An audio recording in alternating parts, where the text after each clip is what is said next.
اعوذ باللہ من الشیطان الرجیم بسم اللہ الرحمن الرحیم رب اشرح لی صدری ویسر لی امری واحلل عقدۃ من لسانی یفقہوا قولی رب یسر ولا تعسر وتمم بالخیر۔ تو آج کے سبق ہے سبق نمبر 56، حدیث نمبر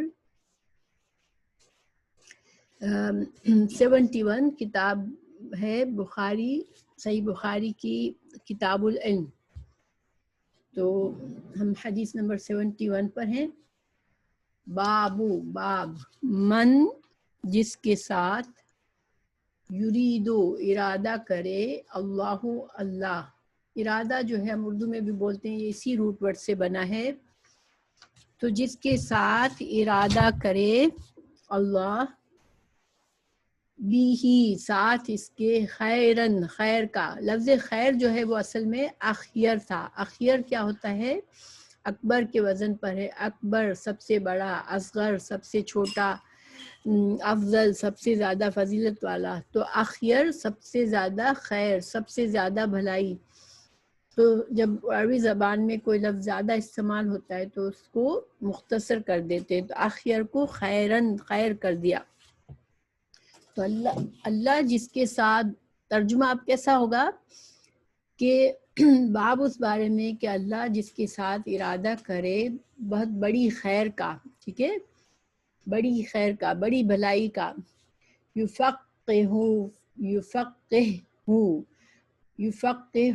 فقہ کہتے ہیں کسی چیز کی گہری سمجھ۔ تو فقہ جو ہے یفقہ، اس کو سمجھ بوجھ دیتا ہے، اس کو سمجھ دیتا ہے، گہری سمجھ دیتا ہے، فی الدین، دین میں، یعنی دین کے مسائل کو سمجھنا، دین قرآن اور حدیث سے کو صحیح سمجھ رکھنا، یہ کیا ہے؟ یہ ایک بہت بڑی خیر ہے اللہ کی طرف سے۔ اللہ اگر کسی کو یہ نعمت دے دیتا ہے تو یہ بہت بڑی نعمت ہے۔ تو دیکھیں اللہ سبحانہ تعالیٰ نے ہمیں بہت سی نعمتیں دی ہیں، ہماری آنکھیں بھی اللہ کی نعمت ہے، اور ہم جانتے ہیں کہ آنکھیں اللہ کی نعمت ہے، مگر اللہ تعالیٰ نے ہماری آنکھوں کے بارے میں رسول اللہ صلی اللہ علیہ وسلم نے حدیث کوئی نہیں بتائی کہ اللہ تعالیٰ جس کو آنکھوں کی بس دیکھنے کی صلاحیت دے دے وہ بہت بڑی خیر ہے، یا ہم بولتے ہیں یا سنتے ہیں، یعنی بہت ساری نعمتیں اللہ نے ہمیں دی ہے جس کا ذکر قرآن اور حدیث میں اس طرح سے نہیں آیا کہ اللہ کی طرف سے بہت بڑی خیر ہے، حالانکہ ہم سمجھتے ہیں کہ واقعی میں بہت بڑی نعمت ہے۔ تو گویا ان نعمتوں سے بڑی نعمت کیا ہے کہ اللہ سبحانہ تعالیٰ کسی کو دین کی سمجھ دے دے، تو وہ بہت بڑی نعمت ہے۔ کیوں دین کی سمجھ سے بہت بڑی نعمت ہے؟ کیونکہ دین کی سمجھ اگر ہوگی اور انسان اس کے مطابق زندگی گزارے گا، اور انسان اس دین کی سمجھ سے دوسروں کو تعلیم دے گا، دوسروں کو صحیح دین سکھائے گا، تو اس کی دنیا بھی بہتر ہو جائے گی، اور اس کے لیے آخرت کا اجر بھی ہوگا۔ پھر اس کے لیے جو ثواب جاریہ بنے گا، جو چیز وہ دوسروں کو جو دین کا علم سکھائے گا وہ اس کے لیے ثواب جاریہ بنے گا۔ تو گویا اللہ سبحانہ تعالیٰ کے نزدیک جو چیزیں، جس چیز کی اللہ نے تعریف کی، جیسے قرآن میں فرمایا کہ ہمیں سکھایا کہ اللہ سے ہدایت مانگو، اہدنا، ہم کو ہدایت دے، اللہ نے ہمیں اہدنا الصراط المستقیم مانگنے کو کہا۔ اسی طرح یہاں پر اللہ سبحانہ تعالیٰ دین کی سمجھ کو خیر فرما رہے ہیں، بہت بڑی نعمت فرما رہے ہیں۔ تو گویا اللہ سبحانہ تعالیٰ کے نزدیک کسی کو مال دے دینا دنیا میں، کسی کو خوبصورتی دے دینا، کسی کو کچھ اور چیزیں دنیا کی ضرورت کی دے دینا، وہ بہت بڑی نعمت نہیں ہے اللہ کے نزدیک، ٹھیک ہے۔ اللہ رزق دیتا ہے بندوں کو، مگر بہت بڑی نعمت اللہ کے نزدیک وہ ہوتی ہے جس میں بندے کا دنیا کا فائدہ بھی ہوتا ہے اور آخرت کا بھی فائدہ ہوتا ہے۔ تو اس وجہ سے یہ خیر ہے، دین کی سمجھ جو ہے وہ خیرن ہے، بڑی بہت بڑی نعمت ہے، بہت بڑی بھلائی ہے اللہ کی طرف سے۔ تو اللہ جب کسی کو یہ خیر دیتا ہے، یہ بھلائی دیتا ہے کہ اس کو دین کی سمجھ دے دیتا ہے، تو گویا اللہ نے اس پر بہت بڑی نعمت اس کو دے دی۔ تو اب اس کا کیا مطلب ہوا؟ اگر یہ دین کی بڑی نعمت ہے تو گویا کہ دین کی نعمت ہمیں کیسے ملے گی؟ تو اللہ سبحانہ تعالیٰ کس طرح سے ہمیں یہ خیر ہمیں نصیب کرے گا. تو ہم دعاؤں سے ہمیں خیر ملتی ہے، ہمیں کوشش سے ملتی ہے، صحیح دین کے لیے صحیح حاصل کرنے کے لیے اخلاص نیت کے ساتھ محنت سے دین کا علم حاصل ہوتا ہے، اور پھر دعاؤں سے دین کا علم حاصل ہوتا ہے. کیونکہ جب ہم اللہ کے دین کے اوپر چلنا چاہیں گے، اللہ سے محبت، اللہ کی محبت ہمارے دل میں ہوگی، اللہ کی رضامندی کی خواہش ہوگی، تو جب یہ چیزیں ہمارے پاس ہوں گی تو اللہ سبحانہ تعالیٰ ہمیں دین کی سمجھ دے دیتا ہے، اور یہ بہت بڑی نعمت ہے. تو امام بخاری اس باب کو یہاں پر کیوں لائے ہیں؟ کیونکہ ہم کتاب العلم پڑھ رہے ہیں، اور اس میں ان کے بارے میں جو بھی مسائل ہیں وہ امام بخاری نے اس کتاب میں جمع کیے ہیں، وہ احادیث جن سے علم کے بارے میں، دین کے علم کے بارے میں ہمیں معلومات ہوتی ہے. تو اس حدیث سے دین کے علم کی فضیلت ثابت ہوتی ہے کہ جب کسی کو دین کا علم آ جائے، جس کو دین کی سمجھ آ جائے، تو یہ ایک خیر کثیر ہے، یہ بہت بڑی خیر ہے اللہ کی طرف سے، اللہ کی طرف سے بہت بڑی عطا ہے. تو اس وجہ سے امام بخاری علم کی فضیلت کو ثابت کرنے کے لیے اس حدیث کو لائے ہیں. اس حدیث کو ہم پڑھتے ہیں. حدثنا ہم کو بیان کیا سعید بن عفیر نے، انہوں نے کہا قال حدثنا، ہم کو بیان کیا ابن وہب، ہمیں ابن وہاب نے بیان کیا. یہ ابن وہاب جو ہے یہ امام مالک کے بہت خاص شاگرد تھے، اور انہوں نے امام مالک کی موطا کو بھی لکھا تھا.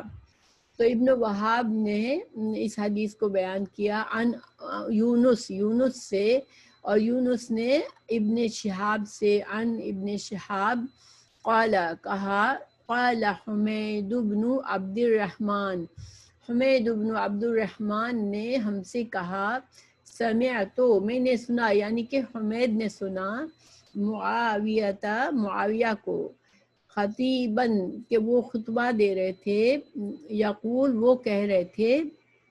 تو گویا یہ حدیث جو ہے وہ حضرت معاویہ رضی اللہ عنہ سے اس کے راوی ہیں. صحابی جو ہے کون ہے یہاں پر؟ حضرت معاویہ ہے. حضرت معاویہ کون تھے؟ یہ حضرت ابن سفیان، ابو سفیان کے بیٹے تھے، اور ابو سفیان جو تھے وہ مکہ کے سردار تھے رسول اللہ صلی اللہ علیہ وسلم کے زمانے میں، اور انہوں نے بہت سی جنگوں میں، جنگ احد اور جنگ خندق وغیرہ میں جو یہ سپہ سالار بھی تھے، سردار تھے، اور فوجوں کے سپہ سالار تھے. اور جب فتح مکہ ہوا تو اللہ تعالیٰ نے انہیں ایمان کی توفیق دے دی اور یہ مسلمان ہو گئے تھے. تو حضرت معاویہ جو تھے وہ ان کے بیٹے تھے، اور حضرت معاویہ ہی پھر حضرت علی کے بعد مسلمانوں کے خلیفہ بنے تھے. تو حضرت علی کے ساتھ حضرت معاویہ، جب حضرت علی رضی اللہ عنہ کی خلافت میں حضرت معاویہ اور حضرت علی کے اختلافات ہوئے تھے، اور جنگ بھی ہوئی تھی ان کے درمیان.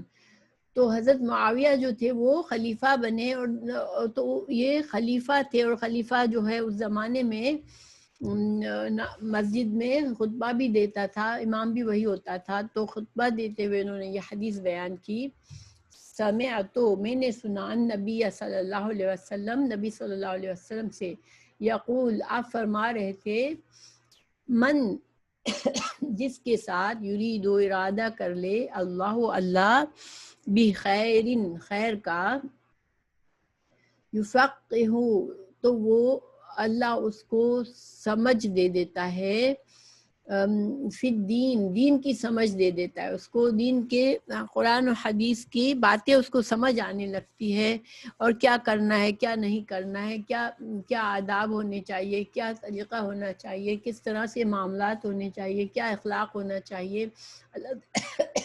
اللہ تعالیٰ نے ہمیں قرآن و حدیث میں جو بھی علم دیا ہے آخرت کا، دنیا کا، اس کی سمجھ اس کو عطا کر دیتے ہیں اللہ تعالیٰ. تو اللہ سبحانہ تعالیٰ جس کے ساتھ خیر اور بھلائی کا ارادہ کرتے ہیں تو اللہ تعالیٰ اس کو دین کی سمجھ دیتے ہیں، اللہ تعالیٰ اس کو یہ نعمت دے دیتے ہیں. تو یہاں پر اس حدیث میں تین بڑے بڑے مسائل جو ہیں وہ اس کے بارے میں یہ حدیث ہے.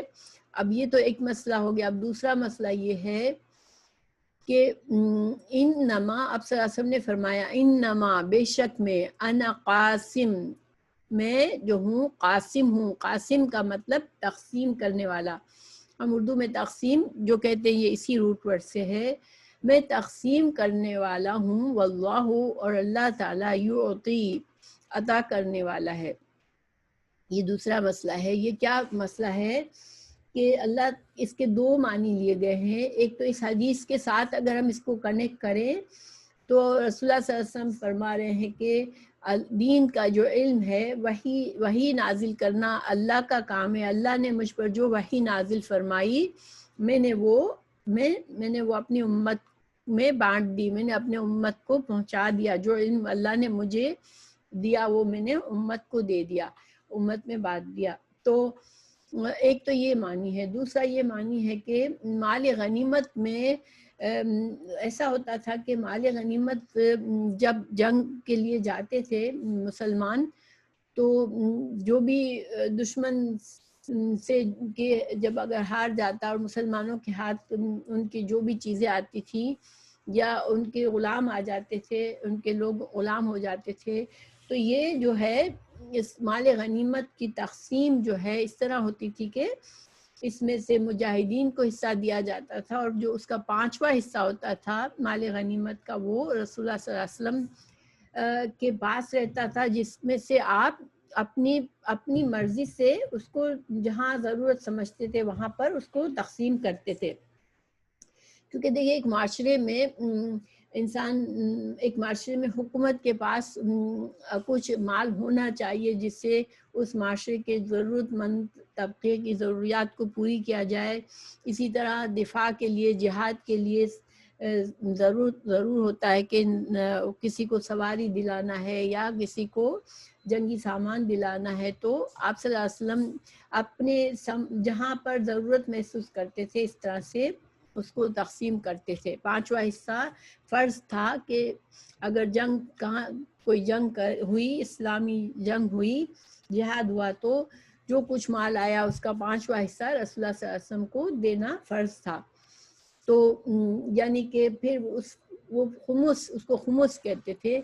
تو جو خمس آپ کے پاس آتا تھا، اسی طرح جو صدقات جمع ہوتے تھے، زکوٰۃ کا مال جمع ہوا، تو یعنی کہ جو کچھ مال جمع ہوتا تھا تو وہ اللہ کی دین ہوتی تھی، اللہ کی مرضی سے ہوتا تھا. اللہ سبحانہ تعالیٰ ہی ہر چیز پر قادر ہے اور اللہ ہی مسلمانوں کو فتح دیتا ہے. تو اللہ سبحانہ تعالیٰ جب مسلمانوں کے لیے کچھ دیتا ہے تو پھر رسول اللہ صلی اللہ علیہ وسلم، اللہ دینے والا ہے، اللہ عطا کرنے والا ہے، اور رسول اللہ صلی اللہ علیہ وسلم جو ہے وہ اس 5ویں حصے کو یا جو صدقات جو رسول اللہ صلی اللہ علیہ وسلم کو دیے جاتے تھے آ کر، تو ان کو آپ صلی اللہ علیہ وسلم تقسیم کرنے والے تھے. تو رسول اللہ صلی اللہ علیہ وسلم گویا کہ ان کے پاس کوئی ایسا مال و دولت اپنا نہیں تھا. جو کچھ ان کو دیا جاتا تھا اللہ تعالیٰ کے فضل سے، جو ان کے پاس آتا وہ آپ لوگوں میں تقسیم کر دیتے تھے. گویا آپ کو اس چیز کی یہ اجازت تھی کہ یہ 5واں حصہ آپ صلی اللہ علیہ وسلم اپنی مرضی سے جہاں مناسب سمجھے وہاں اس کو خرچ کریں. تو یہ دو اس سے مسائل ثابت ہوئے، یعنی یا تو دین کا علم اور وحی کا نزول اللہ کی طرف سے ہے، اور جو آپ صلی اللہ علیہ وسلم کو جو علم دیا گیا وہ آپ صلی اللہ علیہ وسلم نے لوگوں کو پہنچا دیا. تو اس سے یہ ثابت ہوا کہ آپ صلی اللہ علیہ وسلم نے جتنا کچھ اللہ تعالیٰ نے جو کچھ بھیجا ہدایت کے لوگوں کی ہدایت کے لیے، تو یہ اللہ تعالیٰ کے فضل سے رسول اللہ صلی اللہ علیہ وسلم نے اپنی امت کی طرف پہنچا دیا. اب ہدایت کا ملنا جو ہے وہ اللہ کی طرف سے ہے. رسول اللہ صلی اللہ علیہ وسلم ایک طرح سے پیغامبر ہیں، پہنچانے والے ہیں. ہدایت جو ہے وہ اللہ دیتا ہے لوگوں کو، اور اللہ ہدایت اسی کو دیتا ہے جس کی نیت ہوتی ہے اس کے اخلاص کے ساتھ، جو چاہتا ہے کہ مجھے ہدایت ملے اللہ کی طرف سے، وہ کوشش کرتا ہے، تو پھر اللہ سبحانہ تعالیٰ اس کو ہدایت دیتے ہیں. تو ہدایت کا دینا اور توفیق کا دینا اللہ کی طرف سے ہے، اور دین کا علم پہنچانا رسول اللہ صلی اللہ علیہ وسلم کی طرف سے تھا۔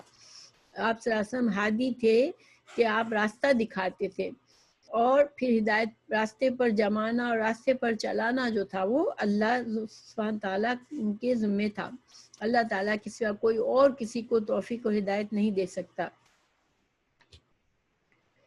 پھر تیسرا جو اہم مسئلہ جو ثابت ہوا وہ یہ ثابت ہوا اس حدیث سے آگے ہے، ولن ہرگز نہیں تزالا، زوال آئے گا۔ یہ لن تزالا جو ہے یا لا یزیلو یا لا یزالو یا لن تزالا، تو یہ جو ہے ایک فریز کی طرح استعمال ہوتا ہے، اس کا مطلب ہوتا ہے ہمیشہ رہے گی کوئی چیز، ٹھیک ہے، ہمیشہ کا مطلب دیتا ہے، تو ہمیشہ رہے گی ہادہی یہ الامت، یہ امت قائمتن قائم رہے گی اعلیٰ اوپر امر اللہ، اللہ کے حکم پر، لا یضرہم نہیں ان کو کوئی نقصان دے گا، من جو خالفہم جو مخالفت کرے ان کی، حتی یأتی امر اللہ، یہاں تک کہ اللہ کا فیصلہ آ جائے، یعنی قیامت آ جائے۔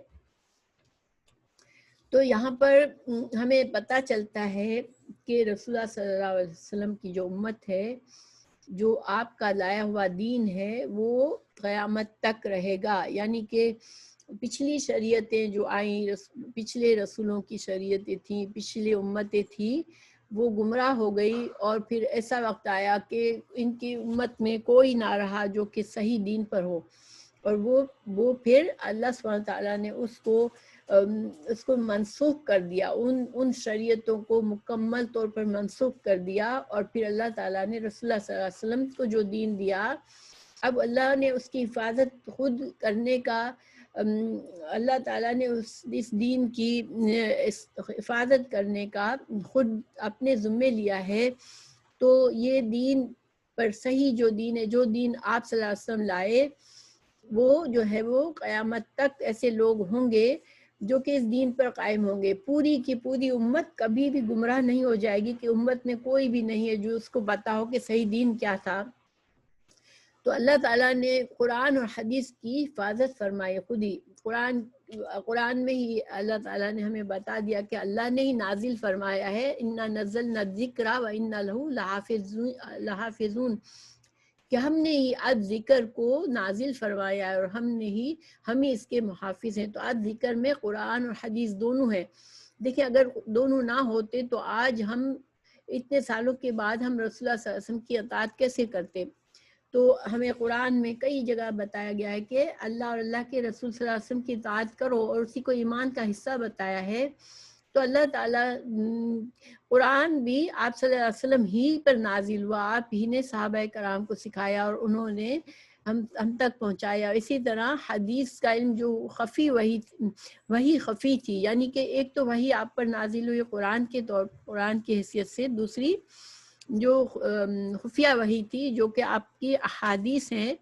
تو یہ سب کا سب دین اللہ نے خود حفاظت فرمائی، اور اللہ نے ایسے بندے پیدا کیے جو اس دین کو حفاظت کے ساتھ انہوں نے نسل در نسل اس کو آگے پہنچایا۔ تو گویا کہ آپ صلی اللہ علیہ وسلم کی امت جو ہے وہ کبھی بھی پوری کی پوری امت کبھی بھی گمراہی پر نہیں جائے گی۔ اگر بدعات اور گمراہی آتی ہے، اور یہ ہم دیکھتے ہیں کہ آتی ہے، آج امت میں کئی فرقے بٹے ہوئے ہیں، لیکن کوئی ایک گروہ کم از کم ایسا رہے گا جو کہ صحیح دین کو سیکھے گا اور صحیح دین ہی کو دوسروں کو سکھائے گا۔ تو یہ قیامت تک سلسلہ چلتا رہے گا۔ تو ہمیں دوسرے ذرائع سے بھی پتہ چلتا ہے، دوسرے احادیث سے بھی، کہ ہر دور میں اللہ تعالیٰ ایسے بندے پیدا کرے گا جو کہ اس دین کی تجدید کریں گے، اس کو دوبارہ سے اس کے اندر جو ملاوٹیں آ گئی اس کو دور کر کے خالص دین کو سکھائیں گے۔ تو اب یہ کہ اللہ سبحانہ تعالیٰ نے یہاں پہ جو دوسرا جملہ فرمایا کہ ان کی مخالفت جو ہے لا یضرہم من خالفہم، جو ان کی مخالفت کرے گا وہ ان کو نقصان نہیں پہنچا سکے گا. گویا کہ اللہ کی مدد شامل رہے گی. جب اللہ کی مدد شامل ہو جبھی مخالفین نقصان نہیں پہنچا سکتے. تو قیامت تک اللہ جو ہے اس طبقے کی اس گروہ کی مدد کرتا رہے گا. ایسے لوگ پیدا کرے گا جو خالص دین کو پروموٹ کریں گے اور اللہ ان کی حفاظت بھی فرمائے گا اور کوئی اس دین کو مٹا نہیں سکے گا کمپلیٹلی. تو اب یہاں پر ایک اشکال، ایک مشکل آتی ہے کہ اللہ تعالیٰ فرما رہے ہیں کہ قیامت تک اس دین پر چلنے والے موجود رہیں گے، یہ دین قائم رہے گا. تو ایک اور حدیث ہے جس میں ہے کہ قیامت جو ہے وہ میں عربی میں بتاتی ہوں، لا تقوم الساعۃ الا علی شرار الناس، کہ دوسری حدیث ہے صحیح کہ لا تقوم الساعۃ الا علی شرار الخلق ہم شر من اہل الجاہلیت لا یدعون اللہ بشیء الا ردہ علیہم. تو یہ حدیث ہے کہ قیامت جب قائم ہوگی تو اس وقت قائم ہوگی کہ دنیا میں اللہ کو پکارنے والا، اللہ کے صحیح دین پر کوئی باقی نہیں رہے گا. تو اس وقت جو بدترین لوگ باقی ہوں گے ان کے اوپر قیامت نازل ہوگی. اب یہاں اس حدیث سے بظاہر ایسا لگتا ہے کہ قیامت سے پہلے کوئی صحیح دین پر قائم نہیں رہے گا اور سارے لوگ گمراہ ہو جائیں گے جب قیامت ہوگی. تو پھر یہاں پر کہا گیا کہ قیامت تک یہ دین باقی رہے گا. تو یہ دونوں ایک دوسرے سے بظاہر ایسا لگتا ہے کہ ان میں تعارض ہے، ایک دوسرے کے سے ٹکرا رہا ہے اس کا مفہوم جو ہے وہ. تو حدیث اور قرآن اور حدیث میں بظاہر کبھی کبھی ایسا محسوس ہوتا ہے کہ کوئی حکم حدیث کا قرآن سے ٹکرا رہا ہے، یا کوئی حدیث صحیح حدیث دوسری صحیح حدیث سے تعارض کر رہی ہے. اور اب ایسے میں علماء کیا کرتے ہیں کہ جب صحیح ہے، حدیث صحیح ثابت ہے، تو قرآن کی تو صحیح ہونے میں کسی کو شک ہے ہی نہیں. جب حدیث اتھینٹک ہے، پوری طرح سے ثابت شدہ ہے، تو پھر اس کا مطلب علماء غور و فکر کرتے ہیں، تلاش کرتے ہیں ایسے دلائل جس سے دونوں صحیح حدیث کو قابل قبول سمجھا جائے اور دونوں کو قابل عمل سمجھا جائے. تو اس کو کہتے ہیں تطبیق کرنا احادیث میں. تو یہ تطبیق کیسے ہوتا ہے؟ اس کے مختلف ذریعے ہوتے ہیں. ایک ذریعہ یہ ہوتا ہے کہ کوئی ایسی صحیح حدیث مل جائے جس سے ان دونوں احادیث کی وضاحت ہو جائے کہ کس طرح سے یہ دونوں قابل قبول ہوں گی. تو ایک اور حدیث ہے جو ان دو احادیث کا تعارض دور کرتی ہیں. تو یہ ہے حضرت عقبہ بن عامر نے اس حدیث کے ساتھ اس کا معارضہ کیا کہ عبداللہ بن مسعود کی حدیث ہے کہ انہوں نے کہا کہ رسول اللہ صلی اللہ علیہ وسلم سے ہی ہے. یہاں پر چونکہ ہم حدیث پوری ریفرنس سے نہیں ہے، تو انہوں نے یہ کہا کہ اللہ تعالیٰ کستوری کی مہک والی ایک ہوا بھیجے گا جو کسی ایسے نفس کو نہ چھوڑے گی جس کے دل میں ذرہ بھر بھی ایمان ہے، مگر اسے قبض کر لے گی. پھر باقی شرار لوگ ہی رہ جائیں گے اور ان پر قیامت قائم ہوگی. تو اب اس حدیث کا کیا مطلب ہے کہ قیامت سے پہلے تک ایماندار لوگ ہوں گے، کچھ نہ کچھ ایماندار لوگ ہوں گے جو صحیح دین پر ہوں گے، جو اللہ کے فرما بردار ہوں گے. لیکن پھر جب اللہ سبحانہ تعالیٰ قیامت قائم کرنے کا فیصلہ کرے گا تو اس سے پہلے اللہ ایک ہوا بھیجے گا جو کہ خوشبودار ہوا ہوگی. تو ایک عذاب کی طرح نہیں بلکہ ایک خوشبودار اچھی سی ہوا چلے گی، اور جس سے جتنے لوگوں میں کے دلوں میں تھوڑا سا بھی ایمان ہوگا تو وہ اس سے ان کی روح قبض ہو جائے گی. اور پھر جو کوڑا کرکٹ کی طرح کے لوگ ہوں گے جو کہ جو کہ اللہ تعالیٰ کو نہیں دعا پکارتے ہوں گے، جو ایمان نہیں رکھتے ہوں گے اور بدترین قسم کے لوگ ہوں گے، بہت ہی ان کے اندر برائیاں ہوں گی، تو پھر ایسے لوگوں پر قیامت قائم ہوگی۔ تو اس طرح سے اب جو ہے دونوں احادیث پر صحیح ان کے اندر تطبیق ہو گئی، یعنی کہ کوئی تعارض نہ رہا ان کے درمیان کہ قیامت تک رہے گا تب یہ اہل ایمان کا گروہ، لیکن پھر قیامت سے پہلے اللہ تعالیٰ ان کو ایک ہوا کے ذریعے ان کی روح قبض ہو جائے گی اور پھر قیامت قائم ہوگی۔ تو دونوں احادیث پھر قابل قبول ہو گئی۔ تو یہ جو ہے یہ ایک اہم علم ہے تطبیق کا، اور یہ اس میں جہاں کہیں اس طرح کی سچویشن آئی ہے، اس میں علماء نے اس کے کچھ قوانین ہیں تطبیق کے، اور اس کے ذریعے وہ اس تعارض کو دور کرتے ہیں۔ ٹھیک ہے، تو یہ حدیث کا ماشاءاللہ ہم نے مطلب سمجھ لیا کہ، اور پھر دوسری بات یہاں پر یہ ثابت ہوئی کہ ایسے لوگوں پر جو کہ اللہ کے صحیح دین کو جس زمانے میں بھی اس کی تجدید کریں گے، اس کو صحیح طرح سے خود بھی عمل سیکھیں گے، سمجھیں گے، عمل کریں گے، دوسروں کو پہنچائیں گے، ایسے لوگوں کو اللہ تعالیٰ کی حفاظت میں ہوتے ہیں۔ ان کی مخالفت کرنے والوں کو سے وہ دین ختم نہیں ہو سکتا۔ تو اب اللہ سبحانہ تعالیٰ سے دعا ہے کہ اللہ ہم لوگوں کو بھی ایسے لوگوں میں شامل کرے۔ لیکن اس سے ہمیں کچھ سائڈ کی باتیں پتہ چلتی ہے، اس سے اگر غور و فکر سے کچھ اس حدیث پر غور و فکر کیا جائے تو ہمیں کچھ مسائل پتہ چلتے ہیں کہ دین کا علم جو ہے وہ ایک بہت بڑی نعمت ہے، اور اس نعمت کو اللہ تعالیٰ اپنی مرضی سے دیتا ہے۔ اس کا مطلب ہے کہ انسان کو اللہ کی محبت کی دعا مانگنی چاہیے کہ اللہ اس سے محبت کرے، اللہ، اور انسان کو ایسے نیک عبادات کرنی چاہیے، اور دین کا علم صحیح حاصل کرنے کی خود کوشش اور نیت کرنی چاہیے، تاکہ اللہ سبحانہ تعالیٰ ان چنے ہوئے بندوں میں ہم کو شامل کر لے۔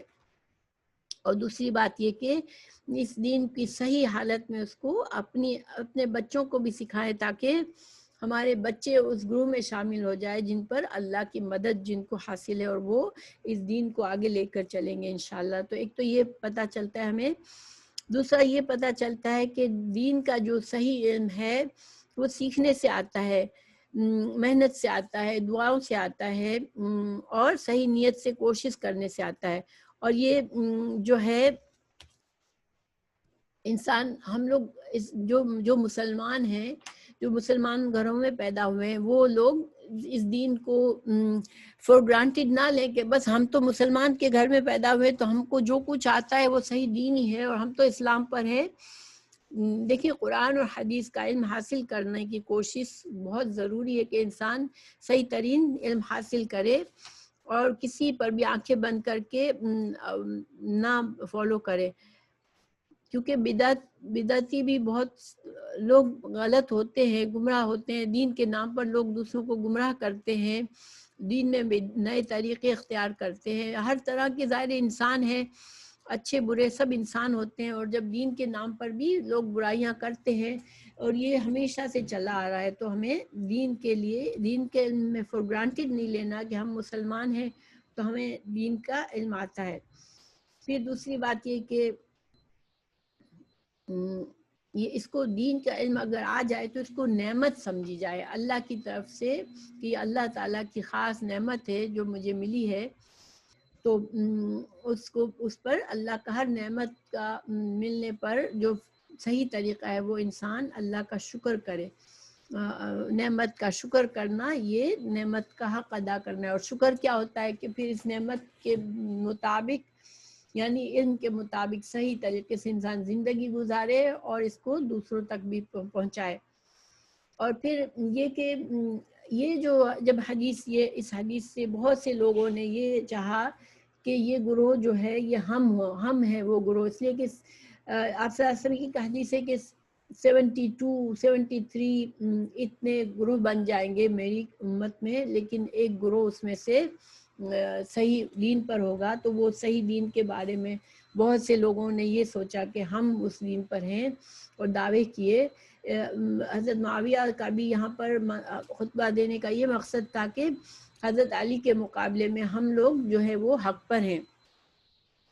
تو اصل جو علماء نے کہا کہ یہ کون سا گروہ ہے، تو وہ گروہ ہے جو کہ قرآن اور حدیث کو تھام کر چلتا ہے اور صحابہ کرام کے طریقے کو اپناتا ہے. سلف صالحین جن کا رسول اللہ صلی اللہ علیہ وسلم کی حدیث سے ثابت ہے کہ خیر القرونی قرنی، کہ سب سے بہتر جو قرن ہے، یعنی کہ سب سے بہتر جو دور ہے، جو مسلمانوں کا جو دور ہے وہ رسول اللہ صلی اللہ علیہ وسلم کا دور ہے، یعنی اس میں سب سے بہترین لوگ ہیں ایمان کے لحاظ سے. پھر ثم یلون، یعنی جو میرے بعد، پھر ہمارے بعد، یعنی صحابہ کرام کی جماعت کے بعد تابعین کا گروپ ہے، اور پھر تبع تابعین کا.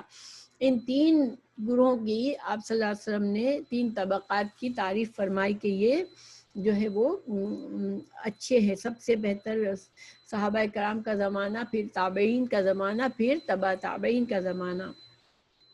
تو جب ہم دین کا علم سیکھیں تو طریقہ ہمارا یہ ہونا چاہیے کہ ہمارا قرآن اور حدیث بھی، اور قرآن اور حدیث سے جو مسائل ثابت کیے جائیں اس میں بھی ہم دیکھیں کہ ہمارے سلف صالحین نے کس طرح ان کو سمجھا اور ان پر عمل کیا. اور اس میں جو ائمہ کرام ہے، چونکہ تمام مسلمان جو ہیں وہ ائمہ کرام چاروں اماموں کو حق سمجھتے ہیں کہ وہ صحیح دین پر تھے، تو ہم ان کی بھی عزت کرتے ہیں. تو گویا کہ کوئی آج نیا عالم اٹھتا ہے اور وہ پچھلے تمام علماء کی بات کو چھوڑ کے اپنی طرف سے نئی باتیں کرتا ہے، تو پھر اس عالم کو ہمیں نہیں فالو کرنا. تو انشاءاللہ اللہ تعالیٰ سے ہمیں دعا بھی کرنی ہے، اور اللہ سبحانہ تعالیٰ سے ہمیں اخلاص، ہمارے اندر اخلاص بھی پیدا کرنا ہے، اور ہمیں دین کے علم حاصل کرنے میں سستی نہیں کرنی کہ ہم تو مسلمان ہیں، ہمیں تو آتا ہے نماز کیسے پڑھنی ہے، کیا نہیں کرنا، کیا کرنا ہے. تو ہمیں کوئی ضرورت نہیں ہے بہت زیادہ ہمیں علم حاصل کرنے کی، کہ ہمیں عالم تو نہیں بننا. تو اس طرح کی سوچ صحیح نہیں ہے. انسان کو دین، اپنے عمل کے لیے بھی دین کے لیے محنت کرنی چاہیے.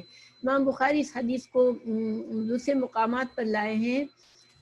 حدیث 3116 لائے ہیں، کتاب فرض الخمس، کہ کتاب فرض الخمس، کہ خمس کا فرض ہونا. خمس میں بتا چکی ہوں کہ جو مال غنیمت کا 5واں حصہ ہوتا تھا، وہ جس پر آپ صلی اللہ علیہ وسلم کو اختیار ہوتا تھا اپنی مرضی سے تقسیم کرے، تو وہ خمس جو ہے اس کو نکالنا اور یہ فرض ہے. یعنی جب بھی مال غنیمت حاصل ہو تو اس میں سے خمس جو ہوتا ہے وہ اصل میں اللہ اور اللہ کے رسول کے لیے ہوتا ہے. اور اللہ اور اللہ کے رسول صلی اللہ علیہ وسلم کا مطلب یہ ہوا کہ جو اسلامی معاشرے کی ضروریات ہوتی ہیں، اور جو غریب طبقہ ہے، جو کمزور طبقہ ہے، یا اسلام کی دفاع کے لیے جو کچھ تیاری کرنی ہے، تو اس کے لیے خمس کا نکالنا فرض ہے.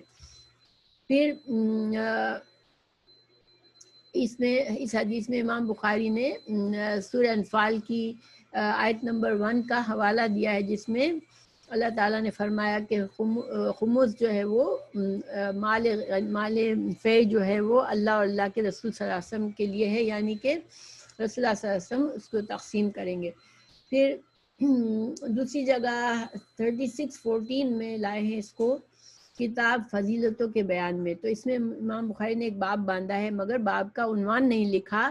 اس نے رسول اللہ صلی اللہ علیہ وسلم کی فضیلت بیان فرمائی ہے کہ رسول اللہ صلی اللہ علیہ وسلم کی امت کے بارے میں رسول اللہ صلی اللہ علیہ وسلم جو دین لائے ہیں، اللہ تعالیٰ اس کی حفاظت کرے گا، اور یہ قیامت تک کے لیے ہے.